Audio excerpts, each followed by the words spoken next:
국민들은 이 사건 비상계엄을 계명령이라고 이해하고 있는데 반국가 세력은 대통령이 비상계엄 선포를 내란죄라고 몰아서 국방 책임자들을 구속한 데 이어서 대통령까지 구속한 것입니다. 그럼 피청구인 측에서 10분 범위 내에서 진술하십시오.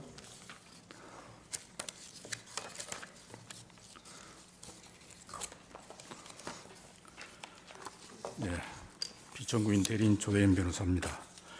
지난 기일에 재판부에서 질문하신 내용과 청구인 측에서 주장한 내용에 대해서 답변하고자 합니다. 첫째로 이 사건 비상계엄은 처음부터 반나절 계엄이었고 국민들이 경각심을 호소하기 위한 것이었습니다.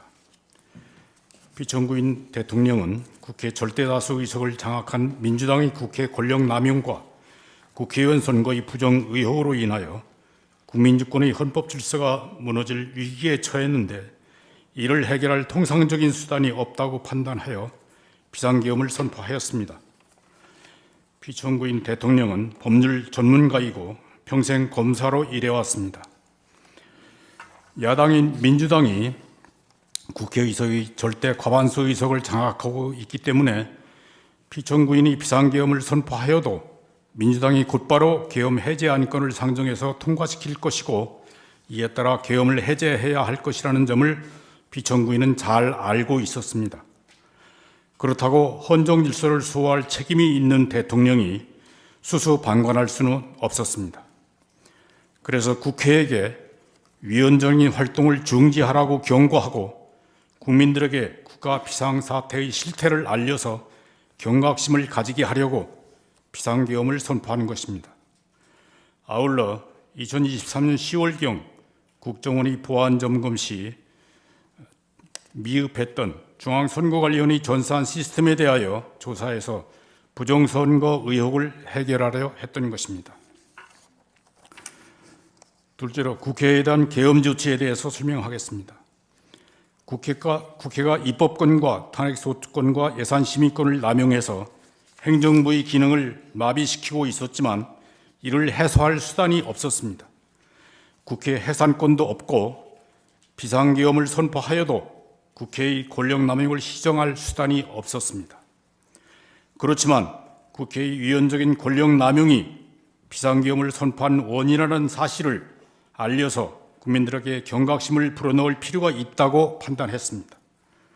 그래서 비상계엄을 선포하고 병력을 국회에 출동시킨 것이지만 그 당시 야당인 민주당이 절대 다수 의석을 차지하고 있어서 비상계엄 선포 후 반나절 이내에 비상계엄 해제가 요구되리라고 예상했습니다. 그럼에도 불구하고 피청구인은 국회의 유연적인 탄핵소추권 남용으로 야기된 행정부의 일부 기능 마비, 무분별한 예산 삭감, 국가 이익에 반하는 입법 활동 등으로 인해서 헌정문란 사태를 주권자인 국민들에게 직접 호소함으로써 주권자인 국민이 국회 독재의 실상에 대하여 눈을 부릅뜨고 감시하고 비판 견제할 수 있도록 촉구하고자 비상계엄을 선포하였습니다. 비상계엄의 목적이 국회를 해산하거나 국회 기능을 정지시키려 한 것이 아니었기 때문에 대통령은 국회에 병력을 출동시키면서 비무장과 비폭력을 분명하게 지시했습니다. 그 결과로 국회에 출동한 군인들은 국회 경비원들한테 맡겨서 본관 출입문으로 들어가지 못했고 창문으로 들어갔던 것입니다. 또 국회 경비대가 방화수를 분무하자 그들을 제압하지 않고 뒤로 도망쳤던 것입니다. 계엄군에 의하여 국회를 해산시키거나 회의를 방해할 의사도 없었고 방해하려고 시도한 일도 없습니다.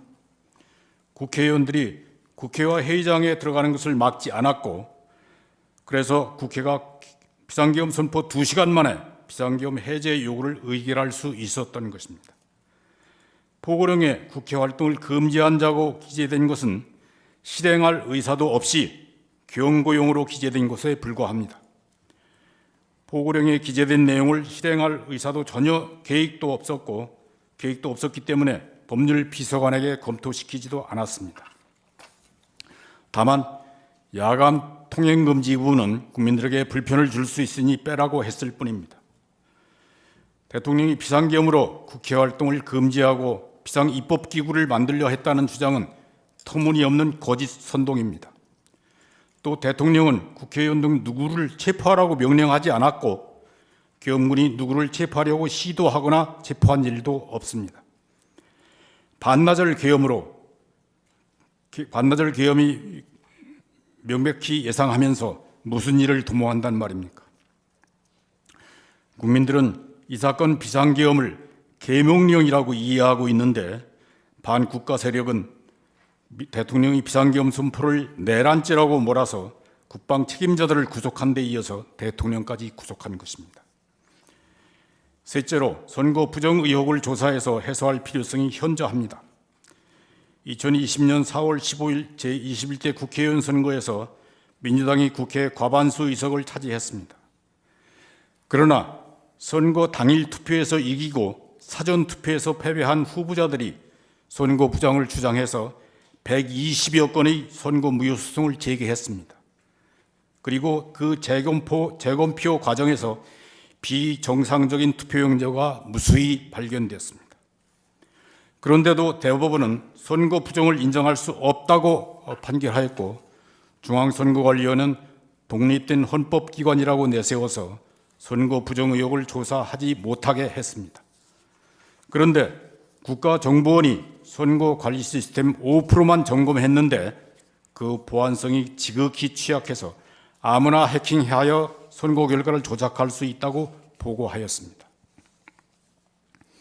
게다가 한국의 중앙선거관리위원회가 2013년 10월 설립한 세계 선거기관 협의회 AUEB이라고 합니다. 그 AUEB이 키르기즈스탄, 콩고, 볼리비아, 남아공 등 여러 나라에 한국의 전자개표기를 보급했는데 그 나라의 선거에서 부정 의혹과 폭동이 일어나고 재선거로 결과가 뒤집히는 사태가 벌어지기도 했습니다. 그리고 한국의 전자개표기 때문이라는 원성이 쏟아져 들어왔습니다. 그들 나라들은 대부분 중국의 1대1로 주변 국가들이고 중국이 중국의 국익을 위해서 영향력을 확대하고 있는 나라들입니다. 21대 국회의원 선거에서 국회 과반수 의석을 차지한 민주당 정권은 국회 과반수 권력을 활용하여 중국인의 입국을 쉽게 하고 우대하였으며 선거 관리에도 참여할 수 있게 했습니다. 중국인의 간첩 활동이 활발해졌는데 국가정보원과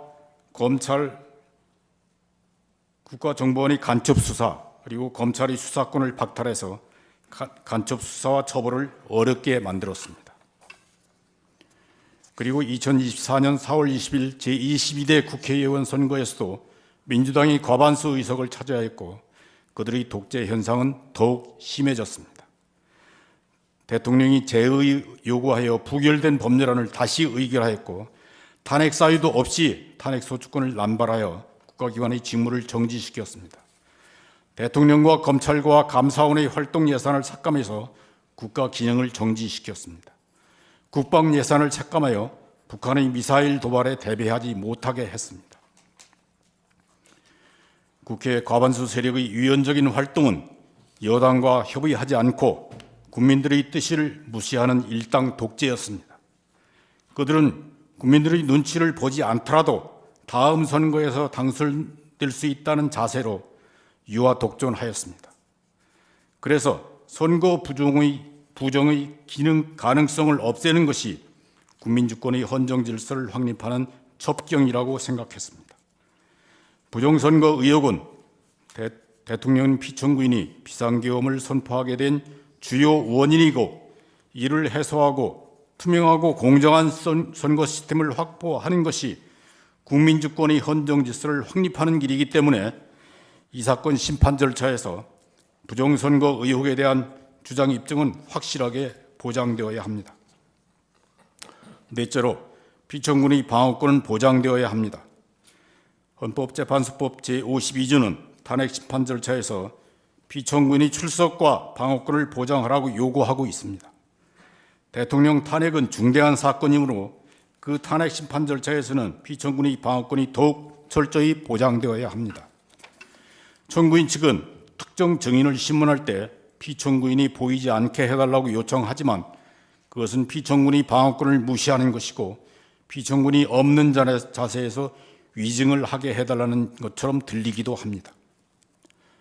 또 수사기관에서 피청구인을 강제 구인하여 변호인 접견을 방해하거나 헌법재판소 법정에 출석하지 못하게 한다면 그것도 탄핵사건 피청구인의 방어권을 지배한다는 비난을 면하기 어려울 것입니다.